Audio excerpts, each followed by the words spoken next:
Hello बच्चों, कैसे हैं आप। आपके अपने यूट्यूब चैनल पॉन्सर क्लासेस में आप सभी का स्वागत है। तो देखो बच्चों, आज की हमारी इस क्लास में क्यूब रूट ट्रिक्स यानी कि घन मूल निकालने की शॉर्ट ट्रिक, सबसे आसान और सबसे छोटी ट्रिक करेंगे हम।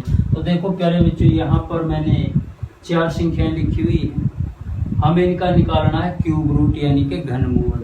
तो देखो प्यारे बच्चों, कैसे निकालेंगे। सबसे पहले तो हमें कुछ चीज़ों का ध्यान रखना है। यहाँ पर 1 का जो क्यूब होता है 1, 2 का क्यूब 8, 3 का क्यूब 27, 4 का क्यूब 64, 5 का क्यूब होता है 125, 6 का क्यूब 216, 7 का क्यूब होता है 343 और 8 का क्यूब होता है 512 और 9 का क्यूब होता है 729 और 10 का क्यूब यहाँ पर 1000। तो इसी प्रकार हम आगे भी कर सकते हैं। 11 का क्यूब कितना होता है 1331 और 12 का क्यूब होता है 1728। तो इसी प्रकार से देखो प्यारे बच्चों, आपको कम से कम 20 तक के जो घन है ये आपको अच्छी तरह याद होनी चाहिए।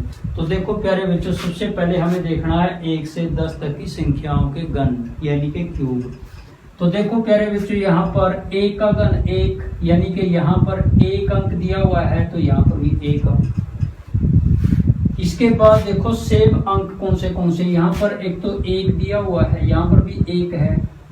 इसके बाद देखो प्यारे बच्चों, यहाँ पर 4 का 64 होता है। 4 का कितना होता है 64। तो देखो प्यारे बच्चों, सेम अंक एक यहाँ पर कितना दिया हुआ है 4, एक 5, यहाँ पर 5 दिया हुआ है। 6 का सेम है, यहाँ पर 6 का घन, यहाँ पर लास्ट का जो अंक है कितना है 6 है। तो इसके बाद यहाँ पर 9 का जो घन होगा 9 गुणा 9 गुणा 9 कितना होगा 729 और एक यहाँ पर 0 है, तो यहाँ पर भी 0, 1 10 का। तो देखो प्यारे बच्चों, यहाँ पर 1 2 3 4 5 6 यानी कि कहने का मतलब ये कौन से नंबर हैं जो सेम होंगे, यानी कि 0 का, 1 का, 2 का नहीं होगा, 3 का नहीं होगा, एक 4 का, एक 5 का, 6 का और इसके बाद होगा यहाँ पर 9 का। तो देखो प्यारे बच्चों, यहाँ पर 1 2 3 4 5 6 ये 6 अंक ऐसे हैं, अगर हम इनका क्यूब करें यानी कि घन करें तो यहाँ पर वही सेम नंबर होंगे। जैसे यहाँ पर 1 का घन 1, तो यहाँ पर 1 और 1 सेम है। इसके बाद 4 का घन 64, यहाँ पर जो लास्ट का यानी कि अंक है इकाई का अंक 4 है, तो यहाँ पर भी 4 है। 5 की हम कितनी बार गुणा करें 5 आएगा, यानी कि 5 का घन कितना होता है 125, यानी कि 5 और 5 एक जैसे अंक हैं। तो देखो प्यारे बच्चों, इसके बाद हमारे पास कौन से अंक बचे, यहाँ पर ये तो होते हैं सेम डिजिट। आपको ये बात अच्छी तरह याद रखनी है। इसके बाद हमारे पास जो अंक बचे 2 है, 3 है, 7 है और 8 है। तो देखो प्यारे बच्चों, इनके अगर हम क्यूब करें घन करें तो ये सेम नहीं आएंगे। क्यों? 2 का घन 8 होता है, यहाँ पर 2 यहाँ पर 8, सेम नहीं है, अंक डिफरेंट हैं। 3 का घन 27, यहाँ पर 3 यहाँ पर 7। तो इसके बाद यहाँ पर 7 का घन कितना 343, 7 और 3 ये डिफरेंट क्या है अंक दिए हुए हैं। 8 का घन कितना होता है 512, यानी कि यहाँ पर 2 है और यहाँ पर 8 है। तो आपको इन चीज़ों का ध्यान रखना है।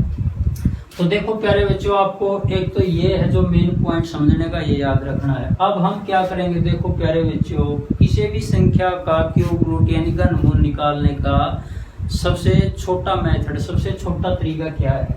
कुछ ही सेकंडों में हम इस प्रकार के क्वेश्चन के जो क्यूब रूट है घन मूल आसानी से निकाल सकते हैं। तो देखो प्यारे बच्चों, यहाँ पर सबसे पहले हम ये बेसिक का क्वेश्चन लेंगे 4913। तो देखो प्यारे बच्चों, इसका क्या निकालना है क्यूब रूट यानी कि घन मूल।